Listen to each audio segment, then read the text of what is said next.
wrong side of the camera for me. Yeah, look, it was a huge shock to get the phone call to acknowledge me in this way. You know, I'm incredibly appreciative of it. The list of names that have won it before me, you know, are legends of Australian sport journalism. So yeah, to be recognised in this way is pretty humbling. Doesn't sound right really for me. You know, I think what has surprised me the most is I'm the first photographer to be recognised in this way. Previous winners are journalists, commentators in sport. So to be valued and know that your lifetime of work has been appreciated is pretty special. Well, I guess as a young fella, I probably wanted to be the athlete on the footy field. Not too bad right and left footed still, but you know, I was never going to make it. And so at an early age, I just found a way. I thought this will get me into the sport. I was addicted, you know, to all sports. And I thought it would, you know, be a way to watch it. And, you know, got an interest in photography at a pretty young age. I was about 13 years of age. And I went from there and set about, you know, finding a way to do it. Little did I know how far it would take me. Look, footy was the reason why I became the photographer in the first place, but being a lover of all sports, you know, cricket was the sport for me in summer. You know, I never thought in my wildest dreams that I'd get to travel the world with the Australian cricket team. You know, it was a wonderful era of cricket with great people, from Steve Waugh to Ricky Ponting's team, Adam Gilchrist, Warney. You know, it was Australian cricket at its best, and I saw some great things, some incredible series, some great classic series that we ended up losing were probably my favourite ones.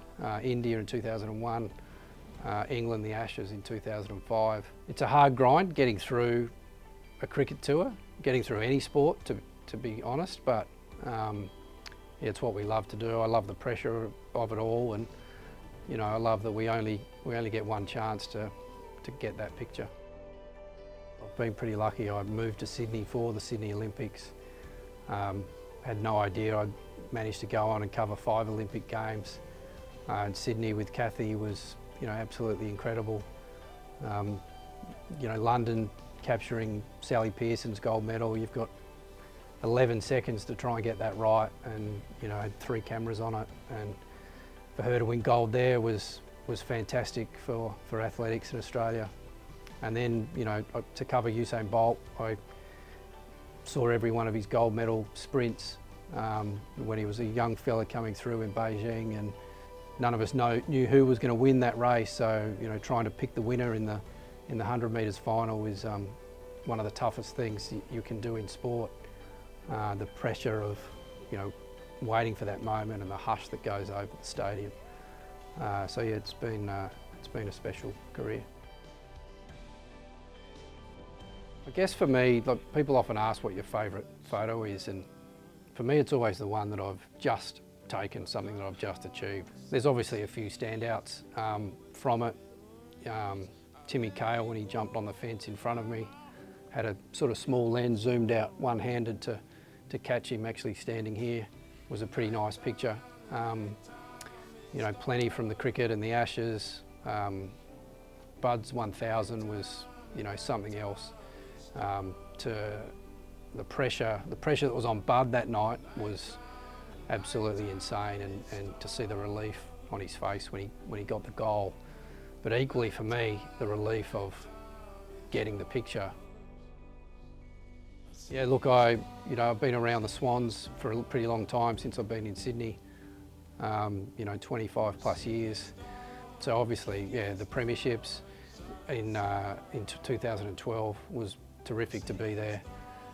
You know, with Goodsey and Macca and Bolts. You know, it was a fantastic era of this footy club.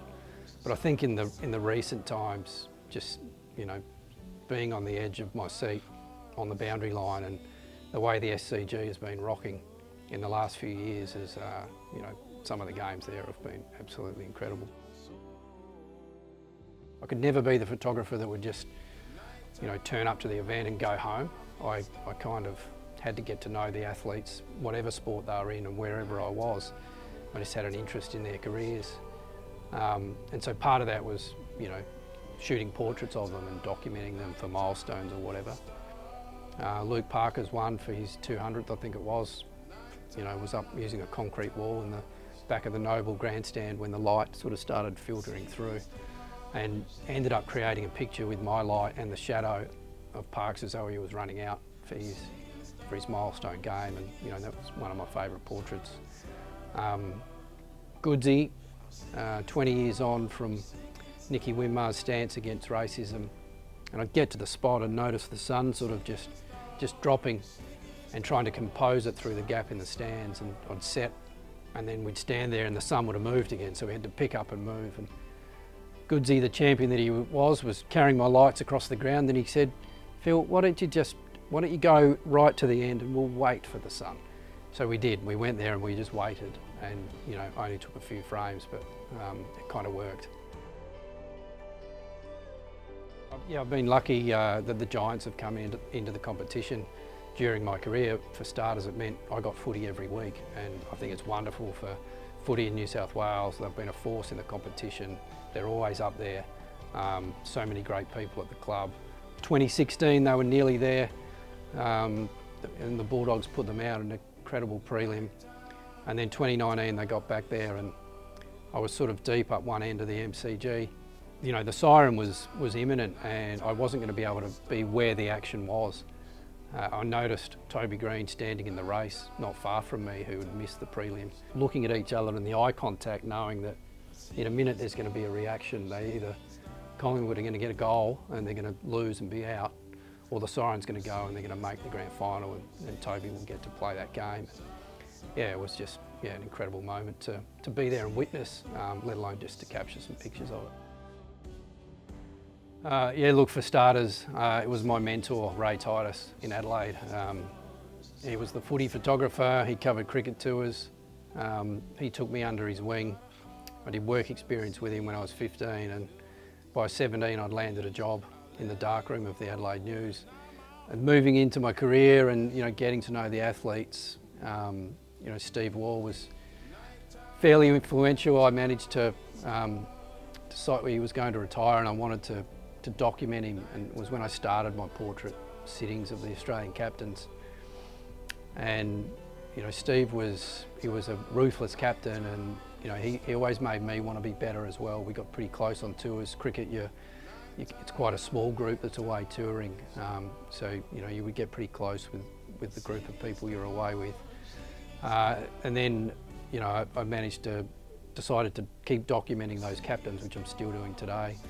Ricky Ponning's teams, Adam Gilchrist, they were just special friends really to be around and to travel with. The footy, Mickey O, Goodsy, I've seen so many great people come through this footy club, to Bud and to current superstars like Isaac Heaney. This club's been pretty special to me.